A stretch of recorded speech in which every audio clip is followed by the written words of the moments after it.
Hello students, welcome to the channel Rachana math solutions. इस video में हम लोग सीख रहे हैं फर्स्ट ईयर इंजीनियरिंग सेमेस्टर 1 का मैथमेटिक्स ये सब्जेक्ट, और जिसके अंदर हमने चैप्टर स्टार्ट किया हुआ है लीनियर इक्वेशंस, और यही उसका लेक्चर 8 है। ठीक है, तो जो क्वेश्चन मुझे यहाँ पर सॉल्व करना है वो क्वेश्चन मैंने आपके सामने रखा है। क्वेश्चन क्या है? सॉल्व, और लीनियर इक्वेशंस दिए हैं 3x + y - 5z = 0। उसके बाद वाला इक्वेशन दिया है 5x + 3y - 6z = 0, x + y - 2z = 0, और लास्ट इक्वेशन आया है x - 5y + z = 0। ये दिए हुए इक्वेशंस कैसे है? होमोजेनियस लीनियर इक्वेशन है। क्यों? क्योंकि इसके राइट साइड वाले पार्ट पे जो भी कांस्टेंट है वो सारी वैल्यूज़ कैसे जीरो है। अगर राइट साइड पे कांस्टेंट की वैल्यू जीरो होती है तो उसको क्या कहा जाता है? होमोजेनियस लीनियर इक्वेशंस कहा जाता है। अगर राइट साइड पे कांस्टेंट की जगह पे कुछ ये जीरो की जगह पे कुछ ना कुछ कोई नंबर होता तो वो क्वेश्चन वो किस कैटेगरी में आते थे? वो नॉन होमोजेनियस लीनियर इक्वेशन की कैटेगरी में आते थे, जिसको कंसिस्टेंट या फिर इनकंसिस्टेंट की कंसेप्ट अप्लाई करके सॉल्व करना होता है। यहाँ पर क्या करना होगा? सेम कंसेप्ट अप्लाई करनी होगी, लेकिन यहाँ पर ऑगमेंटेड मैट्रिक्स कंसिडर नहीं करना है। क्यों? क्योंकि ऑगमेंटेड मैट्रिक्स के लिए कांस्टेंट मैट्रिक्स ज़रूरी होता है, और यहाँ पर कांस्टेंट की वैल्यू सारी की सारी जीरो है। ठीक है, तो वो यहाँ पर ऑगमेंटेड मैट्रिक्स कंसिडर नहीं करना होगा। तो देखो, इस इक्वेशन को सॉल्व करने के लिए मुझे सबसे पहली स्टेप क्या करनी होगी? दिए हुए इक्वेशंस को हमें क्या क्या किस में लिखना होगा? इन मैट्रिक्स फॉर्म में लिखना होगा। तो वो स्टेप आएगी writing given equations in matrix form. Given equations in matrix form. ठीक है, इतना लिखा। Writing given equation matrix form लिखने के बाद हम लोग कोएफिशिएंट का मैट्रिक्स बनाएंगे। कोएफिशिएंट मैट्रिक्स में पहला क्या आएगा? 3 1 -5। ये लिखा 3 1 -5। उसके बाद क्या है? 5 3 -6, 5 3 -6। उसके बाद कोएफिशिएंट का मैट्रिक्स में क्या आएगा? 1 1 -2, 1 1 -2 आ जाएगा, लिखा। और उसके बाद 1 -5 1 1 -5 1। यहाँ पर अननोन का matrix that is x y z, x y z, और यहाँ पे होगा कांस्टेंट का मैट्रिक्स, सारी वैल्यूज़ कैसी? जीरो है। 0 0 0 और ये 0। ठीक है, इतना समझा? इतना हो जाने के बाद ये जो लेफ्ट साइड का मैट्रिक्स है कोएफिशिएंट का मैट्रिक्स, उसको मुझे किस में कन्वर्ट करना है? अपर ट्रायंगुलर मैट्रिक्स में कन्वर्ट करना है। लेकिन अपर ट्रायंगुलर मैट्रिक्स में कन्वर्ट करने के पहले अगर A1 पोजीशन में 1 आएगा तो वो 1 यूज़ कर हम मैं नीचे के एलिमेंट्स में 0 ला सकता हूँ। तो इसके लिए क्या करेंगे हम लोग? ये R1 row replace by R3 कर दूंगा। क्या कहा? R1 row replace by R3 कर दिया। ठीक है, तो कौन से रो में चेंजेस नहीं होंगे? R2 और R4 में कोई चेंजेस नहीं होंगे, तो वो रो एज इट इज लिखने होंगे। तो ये R1 इंटरचेंज बाय R3 हो रहा है, तो यहाँ पे क्या होगा? 1 1 -2 हो जाएगा। रो 2 में कोई चेंजेस नहीं है, तो 5 3 -6 एज इट इज लिखेंगे। 5 3 -6 एज इट इज लिखा। उसके बाद 3 1 -5, 3 1 -5, और लास्ट वाला रो एज इट इज़ 1 -5 1। ठीक है, उसके बाद ये अननोन का मैट्रिक्स एक्स वाई जेड। सिर्फ हमें लेफ्ट साइड में का जो कोएफिशिएंट मैट्रिक्स है उसको किस में कन्वर्ट करना है? अपर ट्रायंगुलर मैट्रिक्स में कन्वर्ट करना है। उतनी चेंजेस करने हैं। ठीक है, अगर अपर ट्रायंगुलर मैट्रिक्स का रैंक नंबर ऑफ अननोन जितना हो जाएगा तो given system of equation will have trivial solution, यानी कि जीरो सॉल्यूशंस। ठीक है, ट्रिवियल सॉल्यूशन का मतलब क्या होता है? जीरो सॉल्यूशन होना। जीरो सॉल्यूशन यानी कि सारे x = y = z = की वैल्यू कितनी होगी? जीरो होगी। चलो, यहाँ पर A1 पोजीशन पे 1 आ गया, तो अब ये 1 यूज़ करके नीचे के एलिमेंट सारे जीरो लाने हैं। तो ये R2 की पोजीशन पे 5 है, वहाँ पे जीरो लाना है, तो क्या कर सकता हूँ? R2 - 5 times of R1। उसके बाद ये R3 की पोजीशन पे 3 है, तो वहाँ पे जीरो लाने के लिए क्या कर सकते हैं हम लोग? R3 - 3 टाइम्स ऑफ R1, और लास्ट में R4 - सिंपली R1। तो कौन से रो में चेंजेस नहीं हो गए? सिर्फ फर्स्ट रो में कोई चेंजेस नहीं हो गए, तो first row as it is लिखेंगे हम लोग। या अननोन का मैट्रिक्स एज इट इज लिख देता हूँ, x y z. Right side में भी कोई चेंजेस थी तो वो भी एज इट इज लिखना होगा, 0 0 0 0। ठीक है, फर्स्ट रो में कोई चेंजेस नहीं है, तो first row as it is आ जाएगा 1 1 -2 1 1 -2। इसमें चेंजेस 0, इसमें चेंजेस है 0, इसमें भी चेंजेस है 0। तो लास्ट रो सिंप्लीफाई करने में ज़्यादा आसान होगा, तो उसको कर देता हूँ 1 -1 0 -5 -1, ये हो जाएगा मेरा -6, और 1 -2 यहाँ पे होगा 3। अब ये थ्री R2 रो का पार्ट है, देखो R2 रो का पार्ट ये three minus five into one, 3 - 5 × 1 यानी कि यहाँ पे होगा -2।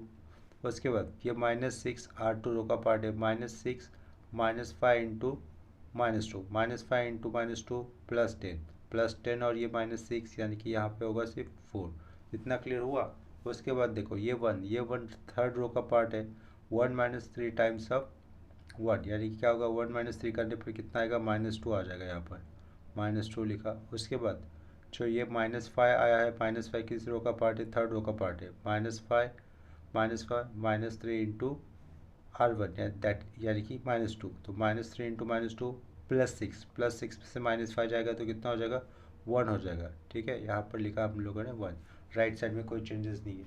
इतना हो जाने के बाद अपर ट्रायंगुलर मैट्रिक्स लाना है, तो यहाँ पे मुझे क्या लाना है, यहाँ पे 1 लाना है। ठीक है, तो ये 1 यूज़ कर नीचे के एलिमेंट्स में 0 ला सकता हूँ।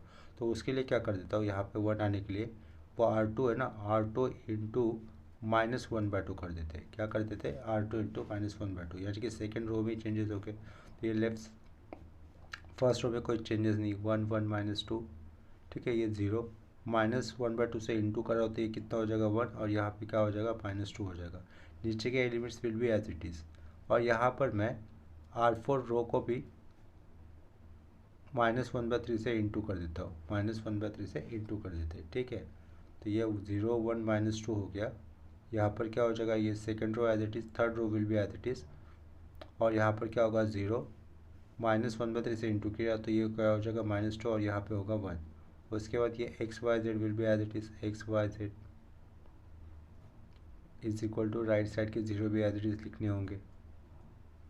इतना करने के बाद ये वाला 1 यूज़ कर मुझे नीचे के सारे एलिमेंट्स में क्या लाना है, 0 लाना है ना। तो उसके लिए क्या कर सकता हूँ, देखो ये -2 थर्ड रो का पार्ट है, तो -2 प्लस R3 की जगह पे -2 प्लस 2, ये 0 हो जाएगा। लेकिन यूज़ क्या करना है, R2 यूज़ करना है। उसके बाद आगे R4 यहाँ पर भी 0 लाना है, R4 + 2 टाइम्स ऑफ R2 लिखा। ठीक है, सेम ऑपरेशन किया हम लोगों ने यहाँ पर। नेक्स्ट स्टेप पे फर्स्ट रो में कोई चेंजेस नहीं होंगे तो first row as it is, second row में भी कोई चेंजेस नहीं होंगे तो सेकेंड रो भी एज इट इज़ लिखना होगा, 0 1 -2। इसके बाद यहाँ पर 0, यहाँ पर 0 आ जाएगा।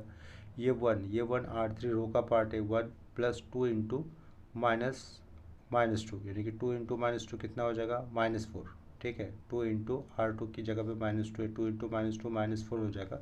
यहाँ पे 1 है, 1 - 4 आंसर आएगा यहाँ पर -3। ठीक है, नेक्स्ट स्टेप में सेम एप्लीकेशंस हो गए, यहाँ पर सेम ऑपरेशन हो गए, 0 0 -3 हो जाएगा। ठीक है, इसके बाद यहाँ पर XYZ तो एज इट इज़ लिखता है और इक्वल टू राइट साइड के 4 0, 1 2 3 4। नेक्स्ट स्टेप में मुझे क्या करना है, देखो ये अपर रेगुलर मैट्रिक्स तो आ गया है। A11 पोजीशन पे 1 है, नीचे 0 है। A22 पोजीशन पे कोई नंबर है, नीचे 0 है। A33 पोजीशन पे कोई नंबर है, नीचे 0 होनी चाहिए ना, लेकिन नीचे 0 वाली स्टेप नहीं हुई है।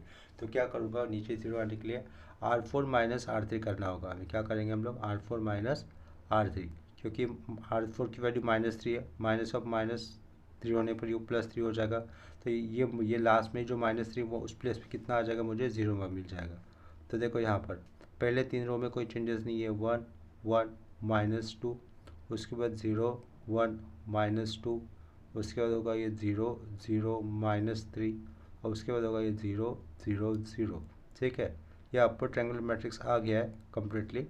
यहाँ पर x, यहाँ पर y, यहाँ पर z, और ये राइट साइड का कांस्टेंट का मैट्रिक्स दैट इज़ 0 0 0 0 0 0 0 0। इतना हो जाने के बाद यहाँ पर देखो लेफ्ट साइड में जो कोएफिशिएंट का मैट्रिक्स था वो अपर ट्रायंगुलर मैट्रिक्स में आ गया ना। तो यहाँ से ये लेफ्ट साइड के कोएफिशिएंट मैट्रिक्स का रैंक कितना पता चल रहा है हमें, रैंक उसका हो रहा है 3। क्यों, क्योंकि नंबर ऑफ नॉन जीरो रोज कितने, इस वाले मैट्रिक्स में नंबर ऑफ नॉन जीरो रोज कितने, 3 है ना। क्योंकि पहले दूसरे और तीसरे रोज में एलिमेंट्स आए हुए हैं, चौथे रो में कोई एलिमेंट्स नहीं आया, तो इस लेफ्ट वाले मैट्रिक्स का रैंक कितना हो जाता है, 3 हो जाता है। और यहाँ पर नंबर ऑफ अननोन्स भी कितना है, 3 है। ठीक है, तो ट्रिवियल सॉल्यूशंस होने के लिए, इक्वेशंस के ट्रिवियल सॉल्यूशंस होने के लिए यही कंडीशन होती है, क्या, rank of A must be equal to number of unknowns. यहाँ पर since here rank of A यानी कि कोएफिशिएंट का matrix, rank of A is equal to number of unknowns हो गए ना, नंबर ऑफ अननोन्स, इतना लिखना है। देयरफॉर ये कंडीशन सेटिस्फाई हो जाने के बाद हम लोग क्या लिख सकते हैं, therefore given system of equation has trivial solution, therefore given system of equations has trivial solution, trivial solution. या फिर हम लोग ऐसा भी सकते हैं, ऐसा भी लिख सकते हैं जीरो सॉल्यूशंस, जीरो सॉल्यूशंस। ठीक है, ट्रिवियल सॉल्यूशन का मतलब ही क्या होता है, जीरो सॉल्यूशन होता है। देयरफॉर इसका मतलब क्या हो जाएगा, x is equal to y is equal to z equal to कितना हो जाएगा, जीरो। ये है हमारा फाइनल आंसर। ठीक है, आया समझ में। इसके बाद मैं नेक्स्ट क्वेश्चन ले रहा हूँ। नेक्स्ट क्वेश्चन देखो, लिखता हूँ मैं यहाँ पर। देखो यहाँ पर जो नेक्स्ट क्वेश्चन हमें करना, वो क्वेश्चन मैंने आपके सामने रखा है। क्या है क्वेश्चन में दिया हुआ, सॉल्व बाय मैट्रिक्स मेथड। पहला इक्वेशन है x plus y plus two z equal to zero, x plus two y plus three z equal to zero. Third equation दिया है x plus three y plus four z equal to zero. और last equation दिया है three x plus four y plus seven z equal to zero. इसको solve करना है। देखो दिए हुए इक्वेशन कैसे, होमोजेनियस लीनियर इक्वेशन है। क्यों, क्योंकि उसके राइट साइड में जो भी कांस्टेंट का पार्ट आया है वहाँ पर सारी वैल्यूज कैसी जीरो है ना, यानी कि दिया हुआ इक्वेशन कैसे, होमोजेनियस लीनियर इक्वेशन है। तो होमोजेनियस लीनियर इक्वेशन में क्या हो सकता है, सिर्फ हमें ये चेक करना है रैंक ऑफ कोफिशिएंट का मैट्रिक्स नंबर ऑफ अननोन जितना होता है या नहीं। अगर नहीं होगा तो इसका मतलब this system will have non trivial solution, यानी कि उसकी वैल्यूज आएगी कुछ ना कुछ। लेकिन अगर rank of matrix A is equal to number of matrix, number of unknowns हो जाता है, तो उस केस में इक्वेशंस के कैसे आ जाएंगे, ट्रिवियल सॉल्यूशन आ जाएंगे। सबसे पहली स्टेप क्या करनी होगी मुझे, यहाँ पर writing given equations in matrix form, writing given equations in matrix form, in matrix form लिखा। ठीक है, तो सबसे पहले जो इक्वेशन है कोफिशिएंट का मैट्रिक्स बनाएंगे आप लोग, 1 1 2, 1 1 2 लिखा। उसके बाद 1 2 3, 1 2 3 सेकेंड इक्वेशन का कोफिशिएंट लिखे। उसके बाद 1 3 4 थर्ड इक्वेशन के कोफिशिएंट लिखे 1 3 4। और लास्ट इक्वेशन के कोफिशिएंट लिखूँगा मैं 3 4 7, 3 4 7। मैट्रिक्स को बढ़ाया, सारे एलिमेंट्स मैट्रिक्स के अंदर कवर होने चाहिए। या फिर अननोन का matrix that is x y Z.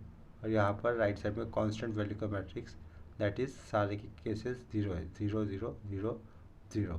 ठीक है, ये हमारा ए मैट्रिक्स होता है दैट इज कोफिशिएंट का मैट्रिक्स। ये अननोन का मैट्रिक्स होता है एक्स और ये कांस्टेंट का मैट्रिक्स होता है बी। तो हमें यहाँ पर लेफ्ट साइड में जो मैट्रिक्स है ना ए, उसको किस में कन्वर्ट करना होता है, अपर ट्रायंगुलर मैट्रिक्स में कन्वर्ट करना होगा। तो एक बार कोफिशिएंट सारे चेक कर लेता हूँ सही लिखे कि नहीं। 1 1 2 1 2 3 1 3 4 और 3 4 7 सही लिखे है। अपर ट्रायंगुलर मैट्रिक्स में चेंज इसमें लाने के लिए क्या करना होगा, यहाँ पर A11 पोजीशन पे 1 लाओ और वो वाला 1 यूज़ करके नीचे के सारे एलिमेंट्स कैसे लाने हैं, मुझे 0 लाने हैं। तो यहाँ पर क्या कर सकता हूँ मैं, R2 माइनस R1 किया। उसके बाद R3 माइनस R1 किया। और उसके बाद R4 minus 3 times of R1 किया। ठीक है, तो कौन से रो में चेंजेस नहीं होने वाले हैं, फर्स्ट रो पे कोई चेंजेस नहीं होने वाले। तो first row as it is लिखना है 1 1 2। यहाँ पे 0 होगा, यहाँ पे 0 होगा और यहाँ पे भी 0 होगा। तो 0 मैंने पहले ही लिख दिया।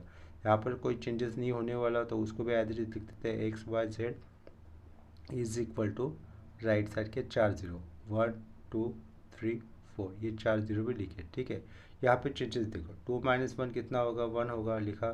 3 माइनस 2 कितना होगा, 1 होगा। उसके बाद 3 माइनस 1 2 लिखना है मुझे। ये 4 माइनस 2 कितना लिखना है, 2 ही लिखना है। 3 माइनस 1 2 और 4 माइनस 2 फिर 2 आ जाएगा। नेक्स्ट स्टेप में यहाँ पर उतना हो जाने के बाद देखो ये 4 किस रो का पार्ट है, R4 रो का पार्ट है। था ये वाला 4 R4 रो का पार्ट है। तो 4 माइनस 3 टाइम्स ऑफ R1, तो यहाँ से कितना होगा, ओनली 1 बचेगा। ठीक है, 4 माइनस 3 लिटरली। उसके बाद ये 7 किस रो का पार्ट है, 7 है R4 रो का पार्ट। तो 7 माइनस 3 टाइम्स ऑफ 2, 3 2 सा कितना होगा 6। तो 7 माइनस 6 यहाँ पर कितना आ जाएगा, 1 आ जाएगा। इतना क्लियर हुआ। उसके बाद क्या करना है मुझे, ये A22 पोजीशन का 1 यूज़ कर नीचे के सारे एलिमेंट्स 0 लाने हैं। तो ये 2 किस रो का पार्ट है, थर्ड रो का पार्ट है ना। तो क्या करूँगा मैं, R3 minus 2 times of R2 और सिंपली यहाँ पे क्या हो जाएगा, R4 माइनस R2। ठीक है, तो चेंजेस कौन से रो में होंगे, सिर्फ R3 और R4 में चेंजेस हो गए। देखो यहाँ पे R3 और R4 लिखा है ना पहले, तो R3 और R4 रो में चेंजेस हो गए, R1 और R2 में कोई चेंजेस नहीं होंगे, तो उनको एज इट इज लिखना होगा। 1 1 2 0 1 1, ये 0 0 0 हो जाएगा, 0 0, ये भी 0 हो जाएगा। यहाँ पे क्या लिखेंगे, अननोन का मैट्रिक्स एक्स वाई जेड और इज इक्वल टू ये 4 बार 0 0 0 0 0। अभी देखो यहाँ पर रैंक ऑफ मैट्रिक्स ए कितना आया, कितना आया हुआ दिख रहा है। नंबर ऑफ नॉन जीरो रोज कितने, इस केस में 2 है ना, तो इसका मतलब rank of coefficient matrix that is rank of matrix A कितना हो जाएगा, 2 हो जाएगा। Since here rank of A is equal to 2, ठीक है। रैंक ऑफ मैट्रिक्स कितना, ए कितना हो गया, 2 हो गया, which is less than number of unknowns. Number of unknowns कितने, 3 है, ठीक है। Since rank of A less than number of unknowns, यह अगर कंडीशन सेटिस्फाई हो जाती है, अगर rank of A less than number of unknowns हो जाएगा होमोजेनियस लीनियर इक्वेशन के केस में, then system will have, then the given system of equation will have non trivial solution, ठीक है। देयरफॉर उससे पहले मैं ये लिख देता हूँ, एंड नंबर ऑफ पैरामीटर्स लिख देता हूँ। नंबर ऑफ पैरामीटर्स यानी कि ऐसे वेरिएबल जिसको हमें सब्स्टिट्यूट करना है। नंबर ऑफ पैरामीटर्स क्या मिलेंगे, number of unknowns minus rank, आया हुआ मैट्रिक्स का रैंक दैट इज़ 2 आया था, तो कितने आए नंबर ऑफ पैरामीटर्स, हमें मुझे 1 मिले ना, ठीक है। उतना लिख हो जाने के बाद here we get the equation as, क्या बोला, here we get equation as, here we get देखो ये x plus y plus 2z लिखना है equal to 0, x plus y plus 2z equal to 0 लिखा। उसके बाद ये y plus z equal to 0 लिखना है, y plus z equal to 0 लिखना है। और नंबर ऑफ पैरामीटर्स कितने आए थे, 1 आए थे ना, तो इसके कारण लास्ट वाला जो वेरिएबल था z, उसको मुझे t यूज़ करना है। Put z equal to t put करना है। क्यों करना है, क्योंकि नंबर ऑफ पैरामीटर्स मिले ना मुझे। अगर नंबर ऑफ पैरामीटर्स 2 मिलते थे तो z को मैं t1 लेता था और उसके प्रीवियस वाले वेरिएबल को मैं t2 लेता था, समझ में आया। लेकिन यहाँ पर नंबर ऑफ पैरामीटर्स एक ही आने के कारण हम लोग सिर्फ लास्ट वाले वेरिएबल को t नाम से सब्स्टिट्यूट कर रहे हैं। अगर z इक्वल टू t है तो यहाँ पर सेकेंड इक्वेशन से मुझे y क्या मिल जाएगा, देयरफॉर y की वैल्यू कितनी हो जाएगी, -t हो जाएगी। y की वैल्यू -t है, z की वैल्यू t है, तो उससे हम लोग x भी निकाल सकते हैं इन टर्म्स ऑफ t। तो x y की वैल्यू यूज़ की मैंने -t और z की वैल्यू t है, तो ये 2t is equal to 0, therefore -t plus 2t single t, therefore x कितना आ जाएगा, -t आ जाएगा, ठीक है। तो ये कैसे सोल्यूशन आया है, यहाँ पर y कुछ ना कुछ आ रहा है ना इन टर्म्स ऑफ t, x भी कुछ ना कुछ वैल्यू आ रही है इन टर्म्स ऑफ t, और z तो हम लोगों ने t माना है। इसका मतलब therefore given system of equation has non trivial solution. Therefore, given system of equations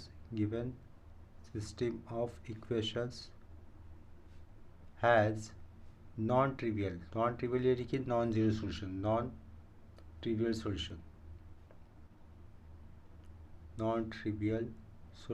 that is non-zero solution, ठीक है। इतना ही करना था। ये ट्रिवियल सॉल्यूशन और नॉन जीरो ट्रिवियल सॉल्यूशन, ये बहुत इजी टॉपिक है यहाँ पर सॉल्व करने के लिए। अगर पेपर में आता तो इसके मार्क्स कहीं जाने नहीं है, आपको आसानी से मिल जाएंगे। तो इसके बाद मैं नेक्स्ट क्वेश्चन ले रहा हूँ। देखो नेक्स्ट क्वेश्चन इस तरीके से, नेक्स्ट क्वेश्चन मैंने यहाँ पर लिखा है। क्वेश्चन में क्या पूछा है, solve the equations x1 plus x2 minus x3 plus x4 equal to 0, x1 minus x2 plus 2 times of x3 minus x4 equal to 0 और 3 times of x1 plus x2 plus x4 equal to 0। तो सबसे पहली step क्या होगी, writing given equations in matrix forms, writing given equations in matrix form, इतना लिखा, ठीक है। तो उतना लिखने के बाद कोएफिशिएंट मैट्रिक्स बनाएंगे हम लोग। ये अननोन कितने, 4 है, x1 x2 x3 x4, x1 x2 x3 x4, ये अननोन मैट्रिक्स लिखे। इज इक्वल टू इक्वेशंस कितने थे, बेसिकली 3 थे ना, 1 2, ये 3 कांस्टेंट राइट साइड में कितने, 0 है। पहले इक्वेशन के कोएफिशिएंट 1 1 -1 1 1 1 -1 और फिर से 1। दूसरे इक्वेशन के कोएफिशिएंट 1 -1 2 -1 1 -1 2 -1 और तीसरे इक्वेशन के कोएफिशिएंट 3x1 आएगा, x2 का कोएफिशिएंट 1, x3 है नहीं यानी कि 0 और x4 का कोएफिशिएंट 1। इतना हो गया। इतना हो जाने के बाद हमें क्या करना है, ये जो कोएफिशिएंट का मैट्रिक्स है उसको किस पे कन्वर्ट करना होगा, अपर ट्रायंगुलर मैट्रिक्स में कन्वर्ट करना है। ठीक है, यानी कि ये यहाँ पे 1 रखूँगा और ये वाला 1 यूज़ करके नीचे के एलिमेंट्स कैसे लाने हैं, 0 लाने हैं। तो देखो यहाँ पे क्या करेंगे हम लोग, R2 - R1 सिंपली इतना हो गया और उसके बाद R3 माइनस क्या करना है, 3 टाइम्स ऑफ R1 करना है। तो कौन से रो में चेंजेस नहीं होने वाले, फर्स्ट रो में कोई चेंजेस नहीं होंगे तो first row as it is लिखना है और उसके बाजू का वाला पार्ट एज इट इज़, यानी कि ये x1, ये x2, ये x3 आएगा और यहाँ पर लिखना है x4 इज इक्वल टू 0 0 0। ये 3 ही 0 हो गए यहाँ पर। फर्स्ट रो में कोई चेंजेस नहीं है, 1 1 -1 1 एज इट इज लिखा, 0 1 -1 0। यहाँ पे -1 -1 कितना हो जाएगा, -2 2 -1 ये हो जाएगा 3 -1 ऑफ -1 -2, ये 0 हो जाएगा। ये 1 R3 रो का पार्ट है, 1 - 3 टाइम्स ऑफ 1, ये देखो 1 - 3 ये कितना हो जाएगा, -2 सिंपली 0 -0 R3 रो का पार्ट है, -3 इंटू -1, यहाँ पे +3 लिखेंगे हम लोग। ये 1 R3 रो का पार्ट है, 1 - 3 टाइम्स ऑफ 1, यहाँ पे कितना हो जाएगा, -2 हो जाएगा। इतना क्लियर हो गया।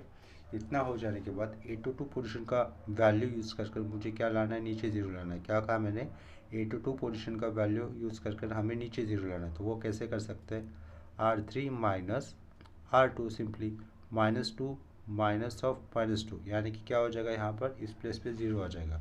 और कौन से रोज़ में 0 नहीं हो रहा है, पहले दो रो में कोई 0 नहीं, मतलब पहले दो रो में चेंजेस नहीं हो रहे, लास्ट वाले रो में यहाँ पर 0 हो रहा है। तो पहले दो रो में चेंजेस नहीं, तो उनको एज इट इज़ लिखूँगा, 1 1 -1 1 0 -2 3 और ये -2 लिखा हमने।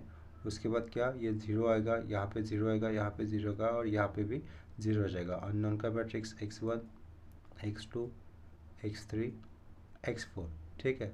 और यहाँ पे क्या हो जाएगा, राइट साइड में 3 बार 0। ये किस टाइप के इक्वेशन सॉल्व करें हम लोग, होमोजेनियस लीनियर इक्वेशन सॉल्व करें जिसमें इसके ट्रिवियल सॉल्यूशन होने के लिए, यानी कि सारे के सारे वेरिएबल्स 0 सॉल्यूशंस होने के लिए क्या कंडीशंस है, rank of matrix A must be equal to number of unknowns. लेकिन यहाँ पर रैंक ऑफ मैट्रिक्स ए कितना हो गया, 2 हो गया ना, क्योंकि नंबर ऑफ नॉन जीरो रोज कितने आए हैं, 2 आए। तो यहाँ पर रैंक ऑफ मैट्रिक्स ए कितना हुआ, 2 हुआ और नंबर ऑफ अननोन्स कितने हैं, 4 है। यानी कि यहाँ इसको 0 सॉल्यूशंस नहीं आएंगे, यानी कि ट्रिवियल सॉल्यूशन नहीं आएंगे, ठीक है। Since rank of matrix A is equal to, यहाँ पर क्या मिला, rank of matrix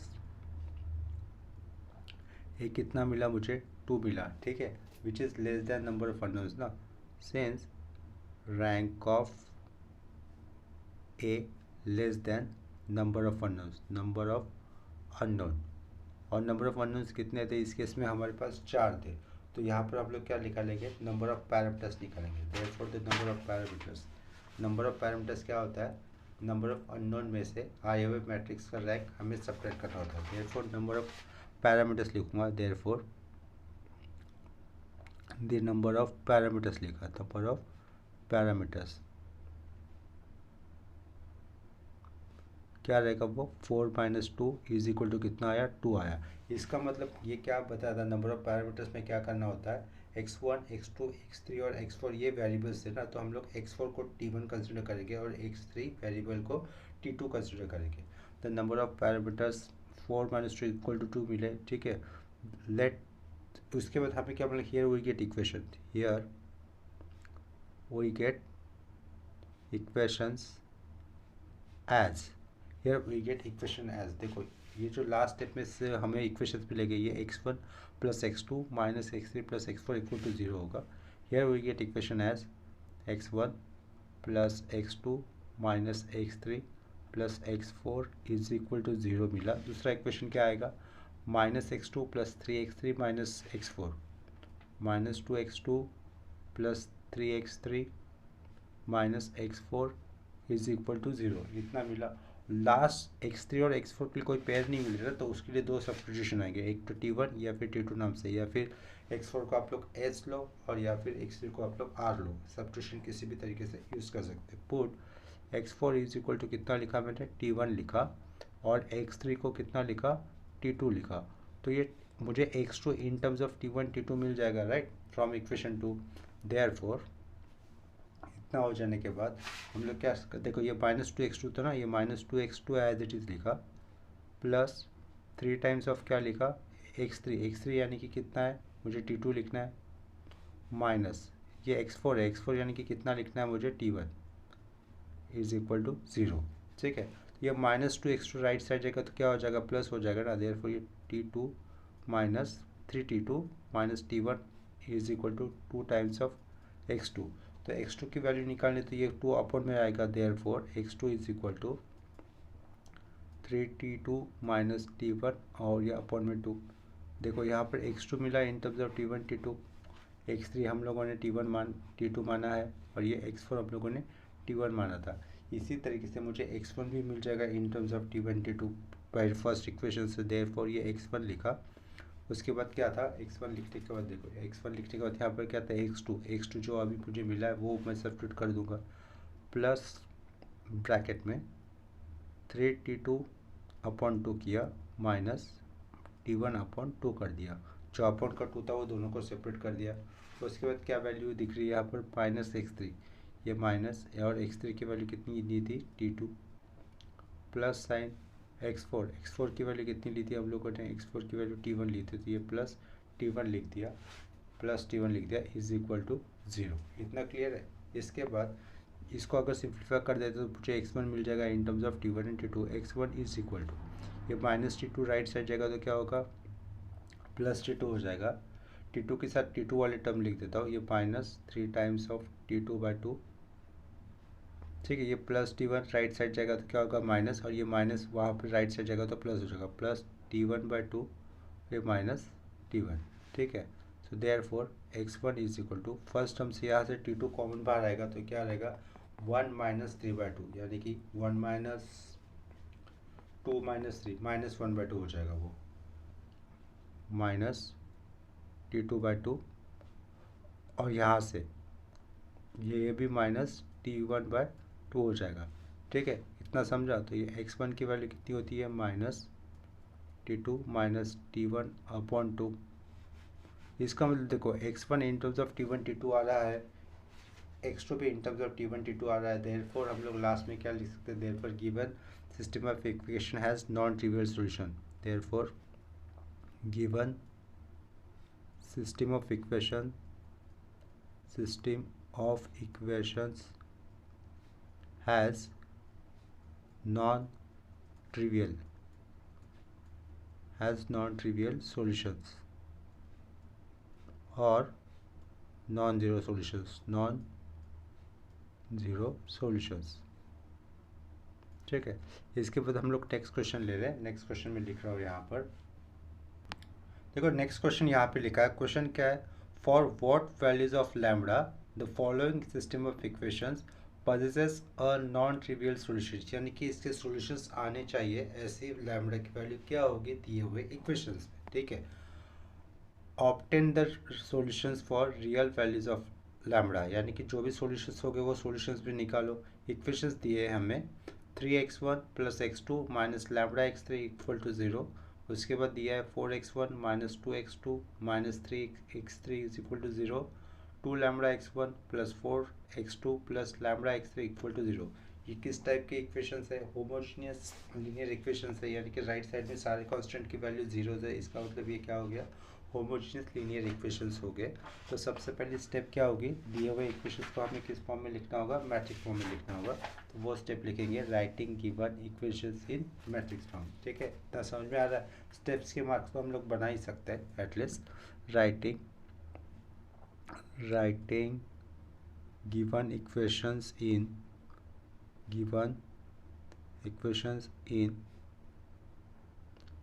matrix form. यहाँ पर नंबर ऑफ अननोन कितने हैं, 3 है ना, x1 x2 x3, ठीक है, और 3 भी इक्वेशन भी है। तो ये x1 x2 x3 के कोएफिशिएंट का मैट्रिक्स यहाँ पे आएगा, यहाँ पे अननोन का मैट्रिक्स आएगा x1, x2, x3 और राइट साइड के तीनों कांस्टेंट रहेंगे 0 0 0, ये 0 0 और यहाँ पर भी 0। ठीक है, तो पहला जो इक्वेशन था उसके कोएफिशिएंट लिखूंगा मैं फर्स्ट रो में, वो क्या रहेंगे 3 1 माइनस लैम्बडा। क्या रहेंगे वो देखो यहाँ पर दिख रहा है ना 3 1 माइनस लैम्बडा, ये लिखा मैंने 3 1 माइनस लैम्बडा लिखा। उतना हो जाने के बाद सेकेंड इक्वेशन के ये हमें ये लिखने कोएफिशिएंट 4 -2 -3, 4 -2 -3। उसके बाद थर्ड इक्वेशन के कोएफिशिएंट 2 लैम्बडा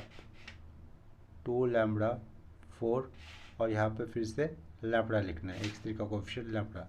ठीक है, तो सबसे पहली बेस स्टेप क्या रहेगी, यहाँ पर A11 पोजीशन पे क्या लाओ 1 लाओ। A11 पोजीशन पे 1 लाने के बाद नीचे के सारे एलिमेंट्स कैसे करने हैं, मुझे 0 करते हैं। ठीक है, यानी कि बेसिकली मुझे क्या करना है, इसको अपर ट्रायंगुलर मैट्रिक्स में बनाना होगा। लेकिन ये क्वेश्चन क्या है, हम लोग इसको अपर ट्रायंगुलर मैट्रिक्स बना कर भी कर सकते हैं, या फिर देखो यहाँ पर सिंपल स्टेप क्या होगी, मुझे लैम्बडा की वैल्यू फाइंड आउट करनी है ताकि ये सिस्टम गिवन इक्वेशंस कैसे हो जाए, नॉन ट्रिवियल सॉल्यूशन हो जाए। इसका मतलब यहाँ पर मुझे रैंक ऑफ मैट्रिक्स ए कैसा होना चाहिए, मस्ट बी लेस देन 3 होना चाहिए ना, क्योंकि अगर रैंक ऑफ मैट्रिक्स ए 3 आ जाएगा तो rank of matrix A 3, number of unknowns भी 3, तो इसका मतलब given system of equation will have trivial solution. ठीक है, तो ऐसा तो ट्रिवियल सॉल्यूशन तो लाना नहीं है मुझे, तो इसका मतलब मुझे क्या करना होगा, दिए हुए कोएफिशिएंट मैट्रिक्स का रैंक कैसा आना चाहिए, लेस देन 3 होना चाहिए। क्या होना चाहिए, दिए हुए मैट्रिक्स का रैंक डेफिनेटली लेस देन 3 होना चाहिए। तो वो कैसा, ऐसा कौन से केसेस पे पॉसिबल है, अगर दिए हुए मैट्रिक्स का डिटर्मिनेंट, अगर ये जो कोएफिशिएंट का मैट्रिक्स दिया है ना उसका डिटर्मिनेंट इक्वल टू 0 अगर होता है तो उस केस में इस मैट्रिक्स का रैंक लेस देन 3 हो जाएगा। क्या कहा, अगर दिए हुए मैट्रिक्स का rank less than equal to 0 होता है तो उस मैट्रिक्स का रैंक कितना हो जाएगा, लेस देन 3 हो जाएगा। क्यों, ऐसा एक पॉइंट है, अगर 4 मैट्रिक्स का ऑर्डर, 4 ऑर्डर का मैट्रिक्स है, क्या कहा मैंने, अगर 4 ऑर्डर का मैट्रिक्स है, अगर उसका डिटर्मिनेंट नॉट इक्वल टू 0 आएगा तो उस मैट्रिक्स का रैंक कितना हो जाएगा, 4 हो जाएगा। क्या कह रहा हूँ मैं, अगर 4 ऑर्डर के मैट्रिक्स है, अगर उसका डिटर्मिनेंट नॉट इक्वल टू 0 होता है तो उसका रैंक कितना हो जाएगा, 4 ही रहेगा।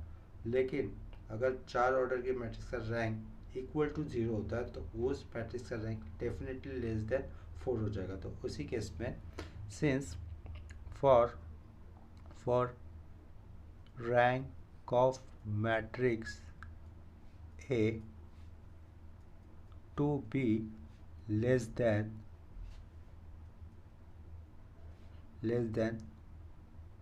number of unknowns कितने इस केस में 3 है ना।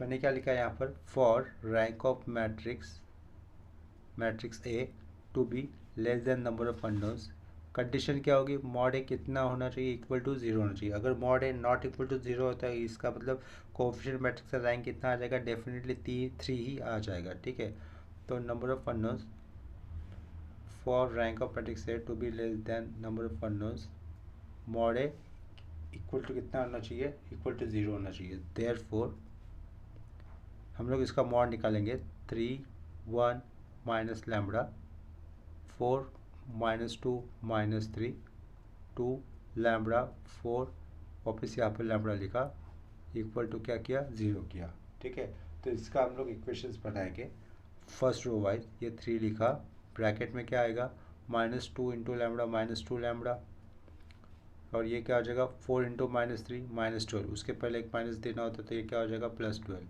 ब्रैकेट क्लोज, -1 ब्रैकेट में 4 into lambda 4 lambda 2 lambda into -3, यानी कि कितना होगा -6 लैम्बडा। लेकिन उसके पहले एक साइन देना होता, माइनस साइन देना होता तो कितना लिखेंगे हम लोग, 6 लैम्बडा।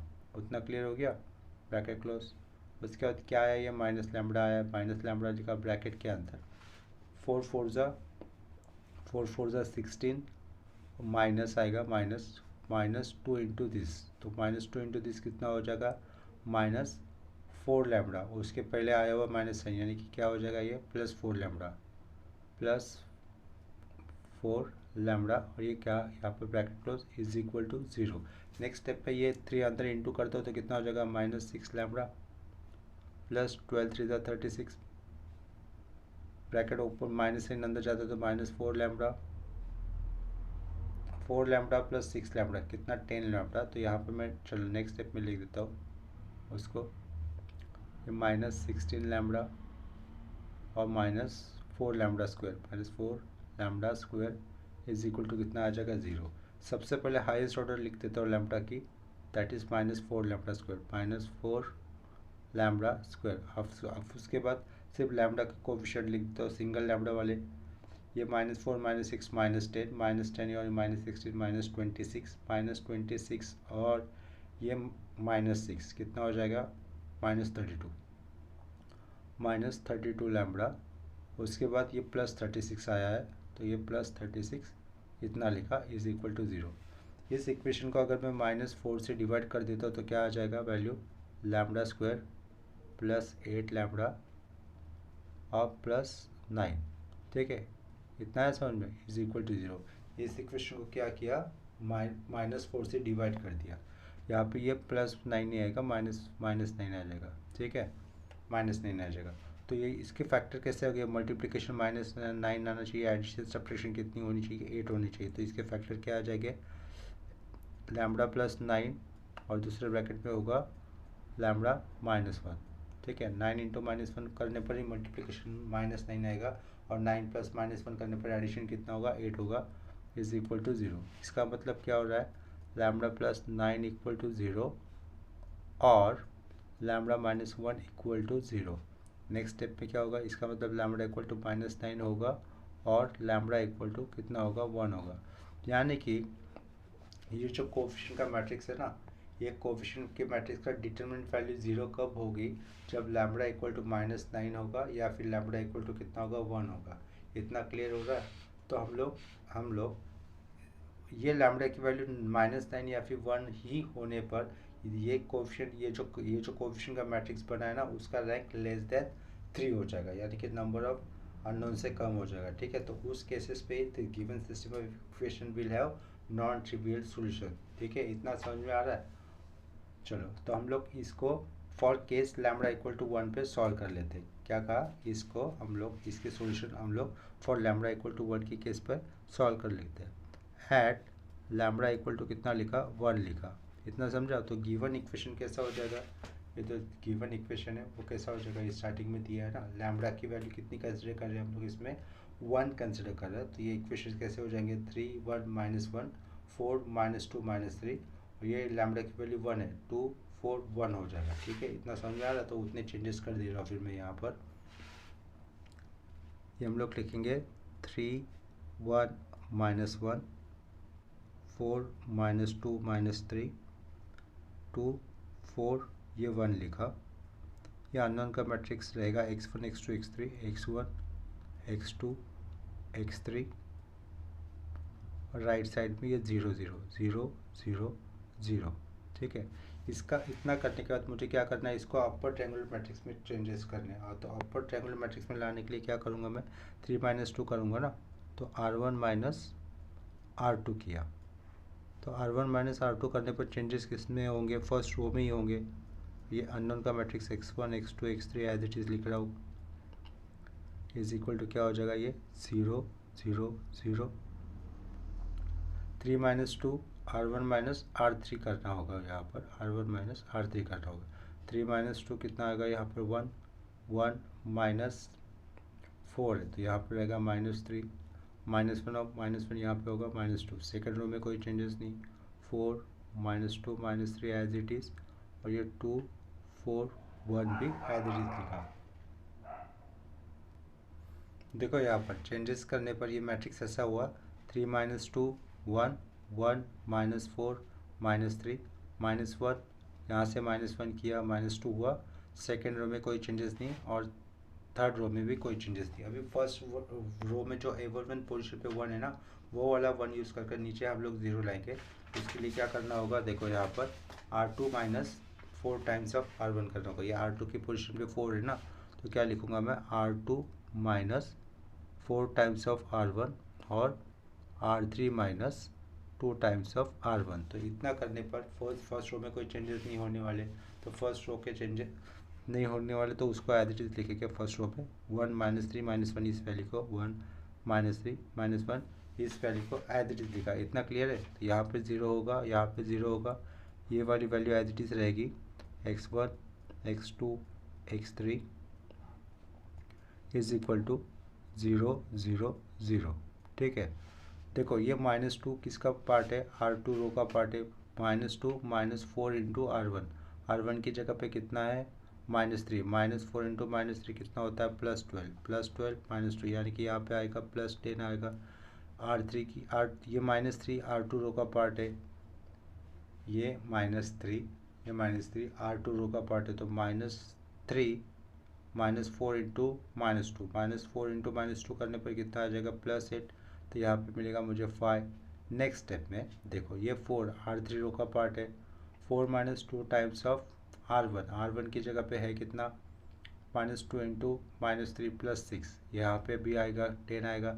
नेक्स्ट स्टेप में ये 1 R3 रो का पार्ट है, 1 -2 इंटू -2 यहाँ पे कितना आ जाएगा 5 आ जाएगा। इतना क्लियर है।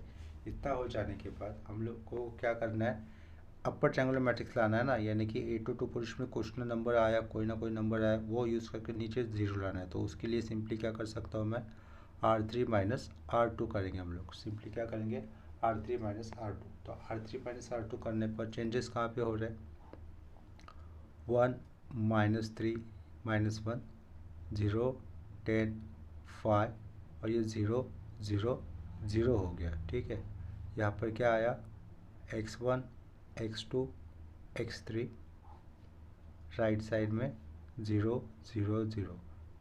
ठीक है, तो यहाँ पर देखो सेकेंड रो को मैं 5 से भी डिवाइड कर सकता हूँ, 1/5 से इंटू करेंगे इसका मतलब सेकेंड रो को। तो चेंजेस क्या हो जाएंगे 1 -3 -1 0 2 1 0 0 0 x1 x2 x3 right side में 0 0 0। ठीक है, यहाँ तक समझा। देखो सिंस हियर